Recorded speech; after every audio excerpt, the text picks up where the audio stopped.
नमस्कार, मी श्वेता. मी बघताय TV9 मराठी बुलेटिनमध्ये स्वागत. सुरुवातीला राजकीय वर्तुळातनं एक महत्त्वाची बातमी. 5 राज्यांच्या विधानसभेच्या निवडणुकांचं बिगुल वाजलंय. यामध्ये पुदुच्चेरी, केरळ, आसाम या ठिकाणी 9 एप्रिलला निवडणुका होणार आहेत. तर 23 एप्रिलला तमिळनाडू आणि 23 आणि 29 एप्रिलला पश्चिम बंगालमध्ये 2 टप्प्यात निवडणुका होणार आहेत. तर 4 मे रोजी सर्व राज्यांची एकत्रितपणे मतमोजणी होऊन निकाल हाती येतील.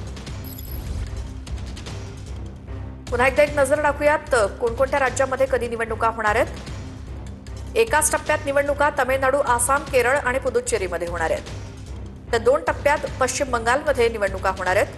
5 राज्यांच्या विधानसभा निवडणुकांचा कार्यक्रम केंद्रीय निवडणूक आयोगाकडून नुकताच जाहीर करण्यात आलाय.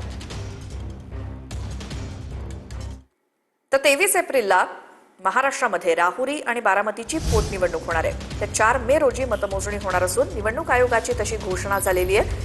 अजितदादांच्या निधनानंतर बारामतीची, तर शिवाजी कर्डिले यांच्या निधनानंतर राहुरीची जागा रिक्त झाली आणि त्या ठिकाणी महाराष्ट्रात 2 ठिकाणी पोटनिवडणूक होणार आहे.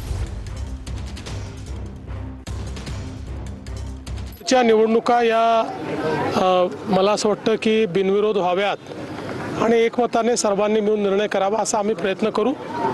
पण आमच्यावर निवडणूक लादली गेली तर आम्ही निवडणूक लढायला देखील तयार राहू.